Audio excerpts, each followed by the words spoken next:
आज मैं आपको रीऑर्डरिंग या रीअरेंजिंग जिसको आप बोलते हैं उसको हिंदी में एक्सप्लेन करने चल रहा हूँ। आप क्रमशः देखें।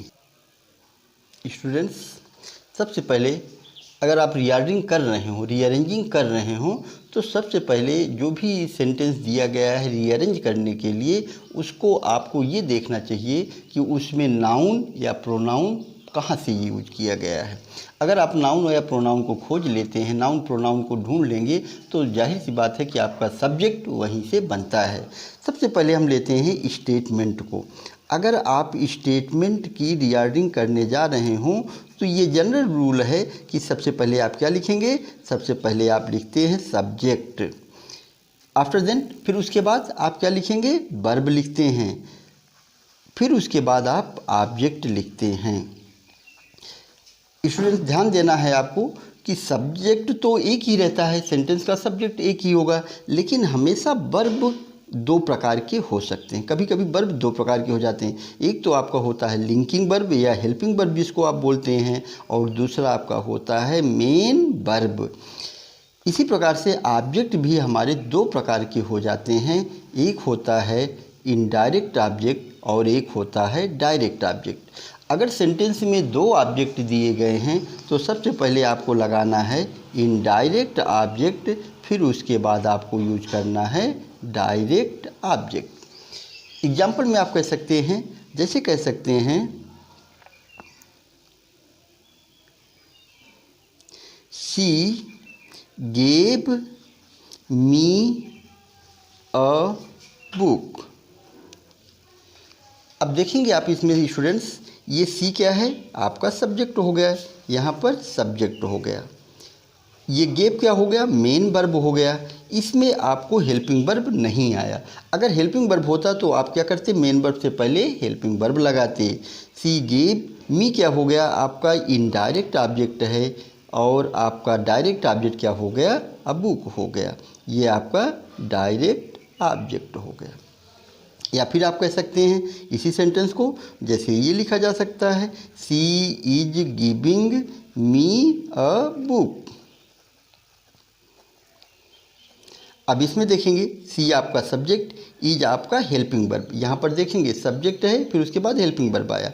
उसके बाद क्या लिखना है आपको, मेन वर्ब हो गया। गिविंग आपका क्या है, मेन वर्ब है। मी क्या है, आपका इनडायरेक्ट ऑब्जेक्ट है, और अ बुक क्या है, डायरेक्ट ऑब्जेक्ट है। ये सिंपल रूल होता है स्टेटमेंट का करने का।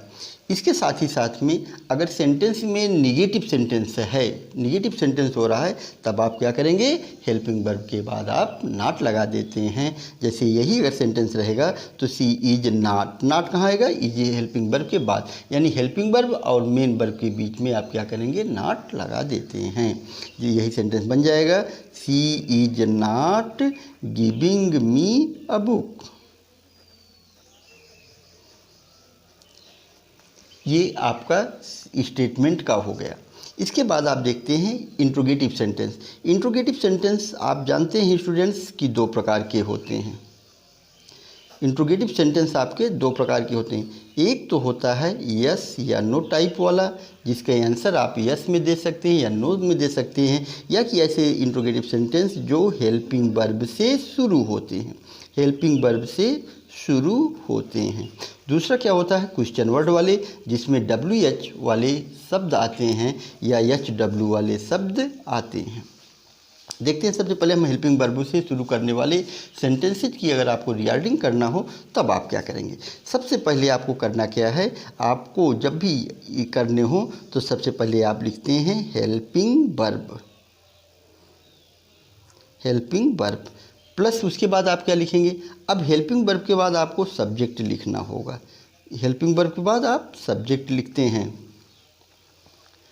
फिर उसके बाद में आप लिखते हैं मेन वर्ब, मेन वर्ब, फिर उसके बाद आप ऑब्जेक्ट लिखते हैं, और साथ ही साथ में आप क्वेश्चन मार्क जरूर लगाएंगे। अब देखेंगे जैसे ये सेंटेंस है, अब इसमें हमने लिखा हेल्पिंग वर्ब की जगह पर क्या लगा दिया, डू लगा दिया सपोज दैट। फिर सब्जेक्ट की जगह पर क्या लगा दिया मैंने, आई। फिर उसके बाद मेन वर्ब लगाना है तो टीच, और ऑब्जेक्ट लिखना है तो हमने क्या लिखा, यू लिखा और साथ में क्वेश्चन मार्क लगाया। देखेंगे डू क्या हुआ, हेल्पिंग वर्ब हुआ, आई क्या है, सब्जेक्ट है, टीच क्या है, मेन वर्ब है, यू क्या है, ऑब्जेक्ट है। ये आपके इंट्रोगेटिव का रूल हो गया। साथ ही साथ में अगर bye the way negative sentence होता है, इंट्रोगेटिव का निगेटिव सेंटेंस रहेगा, तब आप क्या करेंगे, सब्जेक्ट के बाद आपको नॉट लगाना है। अगर ये सेंटेंस निगेटिव में रहेगा तो बनेगा do I not teach you. फिर से वही बात, अगर आप में दो ऑब्जेक्ट आ रहे हैं या दो वर्ब आ रहे हैं तो आपको क्रमशः उसी क्रम में रखने हैं। अगर ऑब्जेक्ट दो हो रहा है तब आपको पहले इनडायरेक्ट ऑब्जेक्ट रखना है, फिर डायरेक्ट ऑब्जेक्ट रखना है। By the way suppose that अगर आपका सेंटेंस ये हो गया कि did she give me a book, तो यहाँ पर देख लेंगे एक बार फिर से आप students, did she give me a book.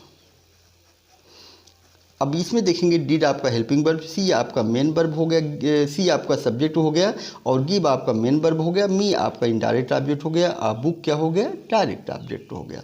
अगर आपका निगेटिव सेंटेंस रहेगा ऐसे में भी तो आप कहाँ नॉट लगाएंगे, सब्जेक्ट के बाद में, did she not give me a book बनेगा। इसके बाद आप देखते हैं इम्परेटिव सेंटेंसेज। इसके बाद इम्परेटिव सेंटेंसेज की अगर आपको रिगार्डिंग करनी हो तो सबसे पहले आप लिखेंगे वर्ब। वर्ब आपका वर्ब जो होगा वो सबसे पहले लिखा जाएगा और साथ ही साथ में आपको ध्यान देना है कि ये हमेशा मेन वर्ब से शुरू होता है। इम्परेटिव सेंटेंस का सब्जेक्ट आपको पता है कि हिडन होता है, छिपा हुआ होता है, उसका सब्जेक्ट हमेशा यू होता है जो कि हिडन रहता है।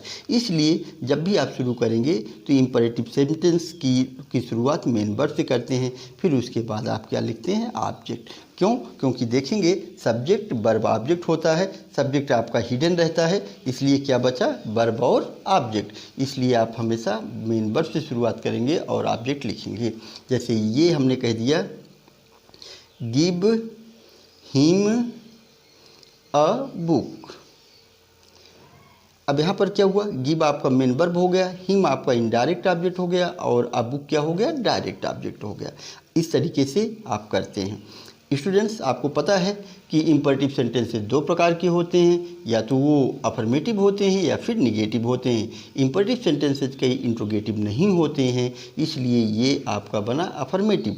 अगर आपका निगेटिव सेंटेंस है तब आप सबसे पहले लगाते हैं do not. Do not give him a book. उसके बाद में आपका ये इम्परेटिव सेंटेंसेज हो जाएगा। जनरली इसका कोई रूल्स बहुत नहीं होता है, इसलिए आपको ढेर सारे रूल्स पढ़ने चाहिए, जानने चाहिए और उनका प्रैक्टिस करना चाहिए। थैंक्स।